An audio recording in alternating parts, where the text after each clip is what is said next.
Yo, yo, yo, yo, yo, it's your boy, the insurance junkie, your fiduciary fella, the all-star advisor Alonzo Hall, and I've returned today with another ADH Wealth Solution.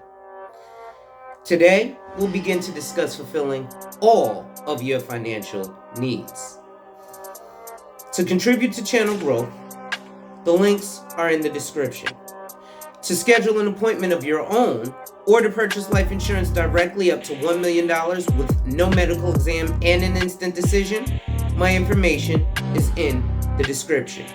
Lastly, make sure you hit that like, drop a comment, subscribe, and hit that notification bell so you're made aware every time I release new content. And as always, share, share, share. And now, here's our next feature.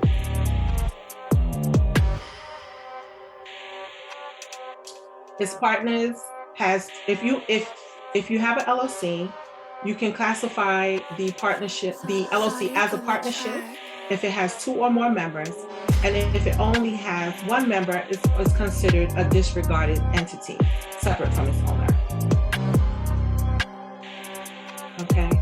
There are no restriction on the number of types of members in an LLC, and all of the members, which is what the owners of an LLC is called, not necessarily a president or a vice president, they're called members. All of the members have the ability to manage in the day-to-day of that LLC. Okay, so an S corporation is a special type of corporation. It was first established in 1958, and it said that it was established to kind of support family business. I don't really have any technical proof on that, but the facets of the S corporation kind of supports that. It supports that family-oriented type of business, okay? Now, what makes an S corporation attractive is that unlike the corporation, it avoids double taxation, and unlike a partnership, sole proprietorship, and LLC, it also avoids self-employment taxes, okay?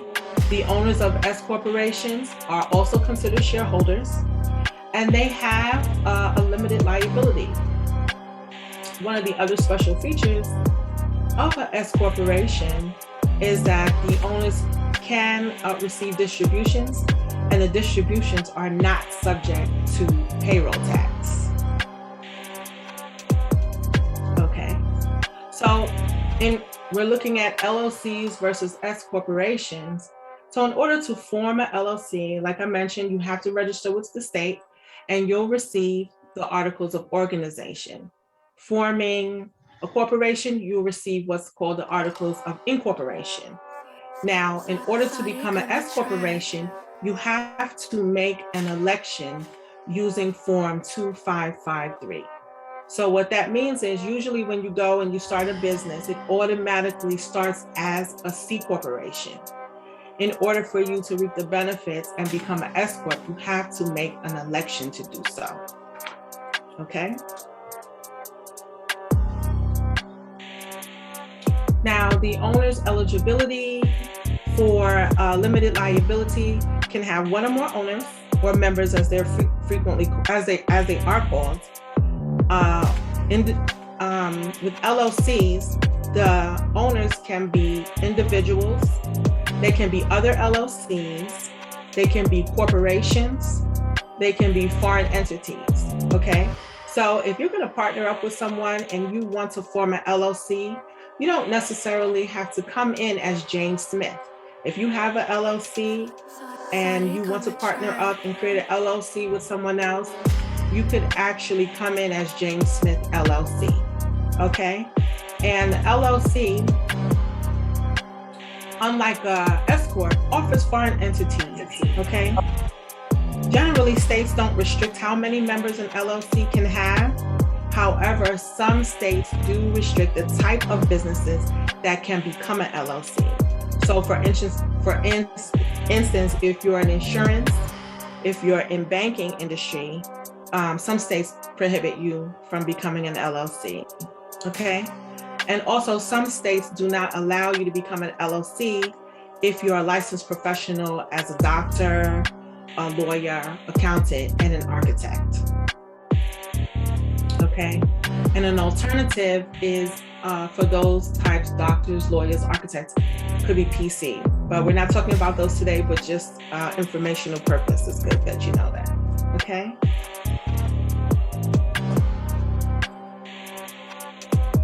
So as I mentioned, the S-Corp owners are called shareholders, right? The eligibility requirements to become an S-Corp shareholder are a little bit more restrictive than that of an LLC. You have to elect the tax treatment as an S-Corp, right? And partnerships, corporations, non-resident aliens may not be S-corporations, okay?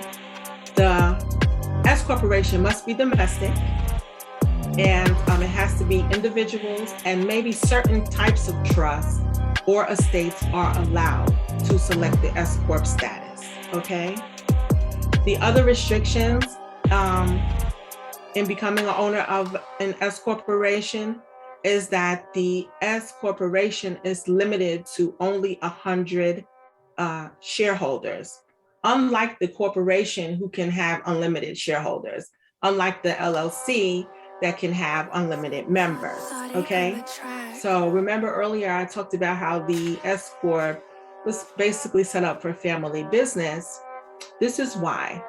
So because there's a limit of 100 shareholders, if you and your mom or your sister decide that you want to form an S corporation, you all, because you're related, can be considered one shareholder, okay?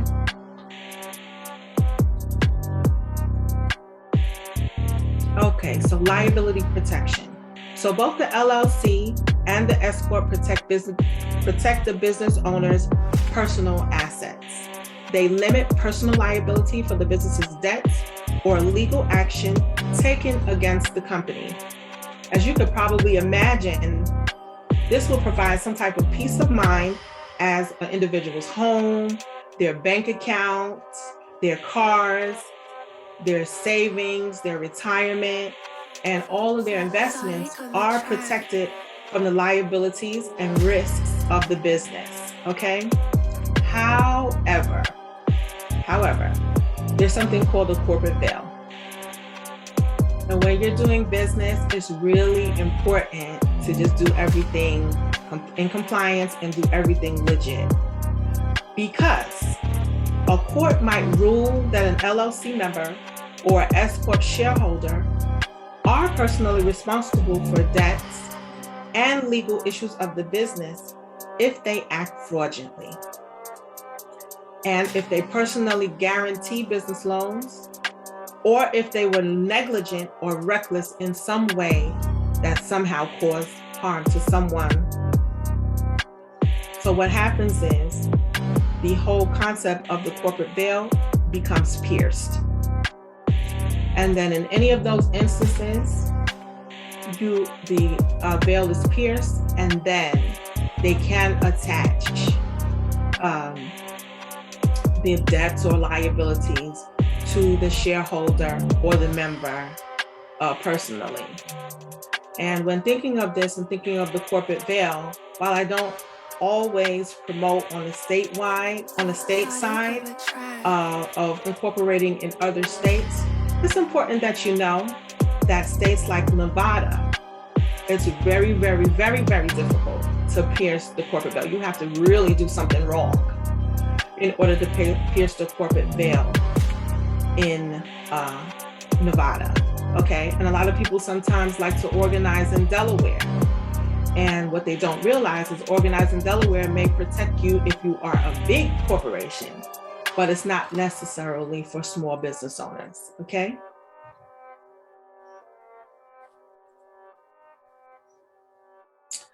The other thing is the owner's salaries, okay? A disregarded entity, LLC, cannot be considered an employee of their company. Therefore, they do not get compensated like other employees through wages or salaries. In order to get paid by the business, the LLC member will take money out of the shares of the profit. also called distribution as well, okay? So if you're a single member LLC, the owner withdraws money by taking the owner's draw, and they usually do this by some type of wire or writing checks. It's important to keep things on the books, right, and legitimate. And if it's a multi-member LLC, when a member needs money, they take that draw from the LLC, which is accounted for in the individual's capital account. So this way, they can all keep account of how much money each member has taken. And one other thing that's important with an LLC, it's important that they include all of the transactions. They include what each member is responsible for in an operating agreement. Hey folks, this last video was sponsored by my company, where we help people like you to reach their financial goals. We do this through a simple conversation where we help to identify and then protect your lifestyle, and then we implement a plan. The process starts at about an hour. So, if you want more information or you want to schedule a consult, contact me via the information in the description box, and let's talk and see if we're actually a great fit for each other. And remember, ladies and gentlemen, when people challenge you, they don't challenge you to challenge you, but they challenge you to challenge you. Accept the challenge. Thank you, and enjoy life.